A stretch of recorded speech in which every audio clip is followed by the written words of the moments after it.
The Labyrinth Influence. Awaken the wisdom within. Chapter 1. Seen from the outside looking in, the woman's life was charmed. Having spent time in the Navy, seeing the world, she had accumulated her fair share of memorable experiences. She had always striven for academic excellence, and in the process, she acquired sufficient knowledge and expertise to become one of the leaders in her field, to be nationally recognized for her contributions to it. If that weren't enough, the woman continued to go to school at night while working full-time to earn yet another title, applied scientist. Sought after to speak about and facilitate change in the highest corporate levels, she never stopped to look back. Whenever someone else could not get the job done, she stepped in and saved the day. Her schedule was filled with travel and speaking engagements, ranging from intimate meetings with a handful of space engineers to auditoriums crowded with an entire company's employees. Hundreds of people leaning forward to listen to her latest stories from the field. The woman was on fire. Her personal life seemed enviable too.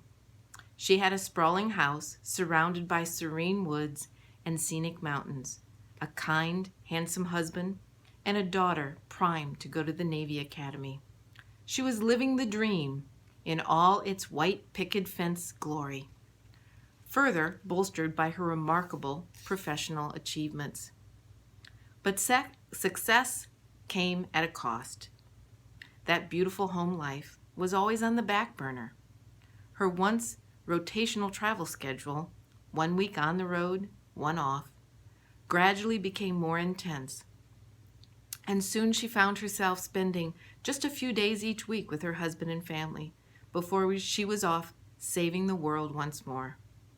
When she arrived home, her arms laden with presents from the airport and hotel gift shops of her far-flung travels, her daughter would greet her wearily, asking when she would be leaving again. She was weary too. At the peak of her success, her pace measured 60 speaking engagements in less than 1 year. Sure, she was tired, but how could she stop? The requests for her expertise continued to arrive every day. People knew her name. They wanted her to help them change the world. She felt she was making a difference. Isn't that what we're all taught to do? Find a career that you can excel at and be a high performer, no matter the stakes.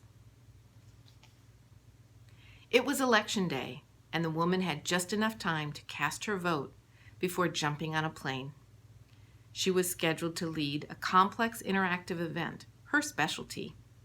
She knew she was the right person for the job, and she was proud to have landed the opportunity. The first day had been as exhilarating as it was exhausting. She'd gone directly to the event from the airport and was grateful to retire to her hotel room that night and watch the election results pour in. She was asleep before half the states were tallied. She awoke the next morning before her alarm, as usual. But when she tried to get up, the woman noticed something strange. Her right side was paralyzed and numb. She rolled onto her side to reach her phone and dialed her husband. "Hi, honey," she said calmly when he picked up. "I'm not feeling right. My side is totally numb. Maybe it's because of the way I slept. It'll be a little difficult to drive to work. What do you think I should do?" "I think you should go to the emergency room," he said, surprised at her lack of concern. "Now." Instead, the woman decided to take a shower. Maybe this would go away by the time she was finished, and she could make it to work on time. Standing under the water, her weight resting on the foot she could feel, gripping the soap with her left hand, the woman continued to believe this would fix itself. She believed the numbness would just go away because she needed to go to work today. People were counting on her. Unfortunately, her condition did not change. Begrudgingly, the woman put on her yoga clothes, grabbed her purse, and headed to the lobby to request a taxi. "Where would you like to go?" the concierge asked. To which the woman responded, "The closest emergency room." What transpired next was not what the woman was expecting. She was hoping she'd be dismissed upon arrival after being diagnosed with a migraine or even dehydration, something easily fixed. But the nurses had ran some tests and told her she would need to rest until the results came back. She lay in her gurney, frustrated. At this rate, she wouldn't even make it to the after-breakfast breakout sessions. The woman contacted her coworkers, apologizing for her absence, and assured them she was feeling better. "I'm sure I'll be back later today," she told the team. On the television in front of her, the morning news turned into daytime talk shows, then the afternoon late soap operas. The results were never delivered. The woman asked to speak to someone in charge. By the time the emergency room staff was changing shifts and the evening crew was coming on board, the 5 o'clock news detailed an approaching storm, a string of local robberies, and newfound dangers of a common household product, and of course, the previous day's election. A doctor the woman had never seen before showed up at her hospital bed. "When will I be able to leave?" the woman asked. "You aren't going anywhere," the doctor responded. "You had a stroke." The doctor began to describe the consequence of a stroke, the interruption of blood flow to the part of the brain, causing the death of brain cells in that area. It would take time, he said, to determine how severe your stroke has been. The woman's mind flashed to her teammates, who were leading the workshop she had designed. She imagined the events proceedings which were going on without her now, her co-workers mingling with their clients at dinner as the doctor reviewed her case. She thought about all she'd missed in the coming weeks as she recovered. She pictured herself laid up in bed, her family trying to care for her in addition to their other responsibilities. The doctor informed her that her husband was on a plane at this moment and on his way to her bedside. "Don't you worry," he said. But she was worried. How could she not be? Up until this point in her life, she had been successful because of how she used her mind in a way few others could. If she was not able to think and act like herself, what could she do? Work defined the woman, and without it, she felt she was of no value. How would she move forward? What would her life be like? She wasn't ready to give up. While on her 6 weeks of medical leave, the woman spent hours each day doing computer-based mental tasks to strengthen her brain, thinking that if she could improve her score, she could return to work. Slowly, she rebuilt the functionality that she had lost. She was relieved. Her purpose could now remain intact. But upon her return to work, the woman would only be challenged once more. A new year had arrived, and with it, new performance objectives. The woman felt great. She had successfully rejoined her team, who welcomed her with open arms and put her right back on the road. Soon she was contributing even more than she had before, and traveling just as much. The woman was grateful to be doing what she believed was her calling. She was on her path, making a difference. 7 days into the new year, she received an urgent email from her boss. "Everyone on the phone in 15 minutes, it said, all in the subject line. How exciting, the woman thought. There must be some big project. The woman and her team filed into the office conference room. She took a seat at the center of the table, waiting for instructions, ready to give it her all. The phone at the center of the table began to ring, and she pressed the speaker button. Her boss's voice flooded the room. "Okay," he said. "No need to draw this out. The department's being liquidated. You each have 30 days to find a new role in the company, or you're gone." "What? I'm one of the best at what I do," the woman thought. "This can't be happening to me." After years of working hard, giving 110%, delivering more than most, and being on the road more than she had been home, the woman was now looking for a new job. On top of that, she would have to compete against the 50 other high performers who were also being laid off. The line went dead, replaced by the anxious murmurings of her coworkers echoing off the conference room walls. She walked out in a daze. Once again, the woman's identity was called into question. Up until this point in her life, she never really had to interview for a job. She joined the Navy at an early age and been picked up by a Navy contractor shortly after her discharge. She'd excelled in every job she'd ever had, and her expertise was continually sought out by new leaders with new roles for her. Now the woman needed to reconsider her life yet again and figure out how to move forward. There is only so much turmoil a person can handle, and the woman had been given her fair share. Not knowing how else to deal with her situation, she did the only thing she knew how to do. She continued to work. While everyone else was interviewing for new jobs, the woman continued to support her client. While the rest of her team members abandoned their regular work, shirking their responsibilities to submit applications and prepare presentations on their many specialized skills, the woman continued to deliver on her promises. She knew that something would turn up if she only kept working hard. She was right. Just before her termination date, the woman received 2 job offers on the same day. Finally, something positive was happening. The woman took the most attractive of the 2 offers and maintained her dedication to her work, actually cognizant of the importance of pleasing her new employer. But as time passed, something began to stir inside her. Her desire to climb the corporate ladder began to wane. The energy she had always thrived on seemed to thrum incessantly, like the buzz of a faulty fluorescent bulb. She pulled the grating feeling away on planes, in meetings, and at conferences and presentations as she confidently strode across stage around the world. Still, the low, uncomfortable hum began to permeate her dreams. One weekend, an old friend came to visit.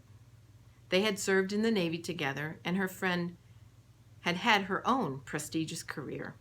But after years of traveling along her high-powered route, her friend had traded in her business suit for a new wardrobe of drapey flax and soft linen.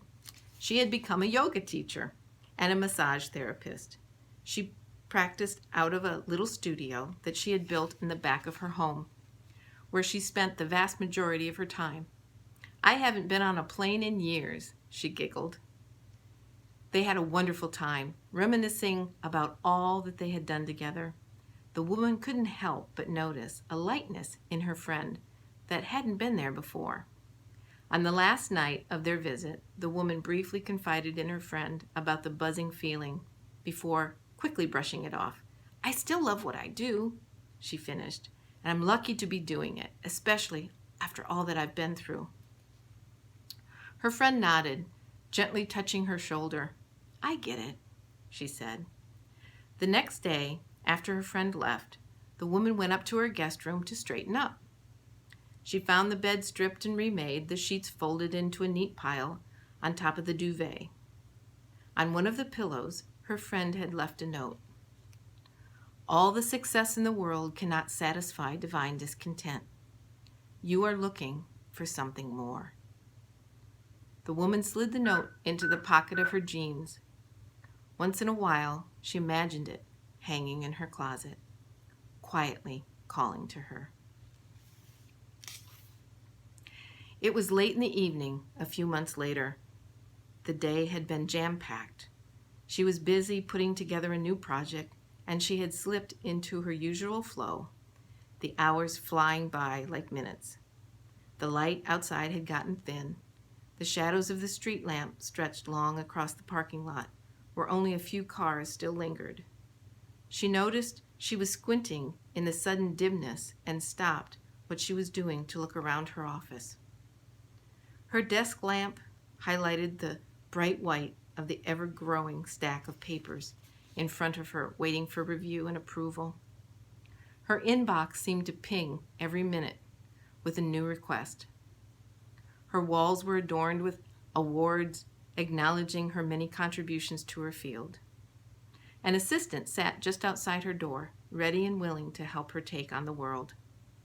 She even had a mini espresso bar in her office, outfitted with a tiny refrigerator to keep her milk chilled, a frother, vanilla syrup, and French cafe cups, so she didn't have to leave the executive floor to get her cappuccino fix. The arrangement had originally been quite a bit of a thrill. To think of herself as so important that the world could stop for her every once in a while instead of the other way around, even for something as trivial as a cappuccino. But today, in the darkness of her office, her work brain clouding with thoughts of the meal she'd defrost when she finally got home, and whether she could make it to the last act of her daughter's play if she took the highway instead of the local route. She couldn't make sense out of why she was doing what she was doing. What was the point of all this? Deep down inside, she knew she needed to change. The spotlight above her had been on for so long, and the woman was hot. The term burned out resonated more every day. Lately, she couldn't stop thinking about the note her friend had left behind. You are looking for something more. Maybe she was. Maybe she needed to go somewhere to find it. So the woman began to contemplate leaving. She broached the subject with her husband one night. They relished the nights they got to spend in the same bed, he lying on her side facing her, his arm draped around her underneath the warmth of the down comforter. Honey, can we talk about something? She said. He nodded at her encouragingly, so she continued. Work has been so much lately. I feel like it's all I do. I miss you. I miss our daughter. What would you think about me leaving? Or maybe just taking a break, taking some time to figure out my next step. He rolled back onto his back and stared at the ceiling fan, quiet for a moment. I'm not sure how we could make that work, sweetheart, he said. You make a lot of money, much more than I do. And we have so much debt. Plus, this job is relatively new. You told me just the other day how much you liked it. I think you need to stay and make the best of it for now. I'm sorry. And with that, he kissed her cheek and turned out the light. That was not the reaction she was hoping for. When she mentioned her possible exit to a senior mentor over lunch, the mentor told the woman to keep it to herself. No one needs to know you're thinking about leaving, the mentor told her, forking another bite of salad. They will lose faith in you. The woman finally gave in to the voices of those around her. They were probably right anyway. She had worked so hard and been given so much, and she had only just recovered from not one, but 2 setbacks, hadn't she? Only a short time ago, she had been so grateful to get back on track. Grateful even to be able to work again after the terrifying experience of the stroke. To have a job at all after a round of sudden layoffs. How could she even contemplate throwing it all away over some vague sense of unfulfillment?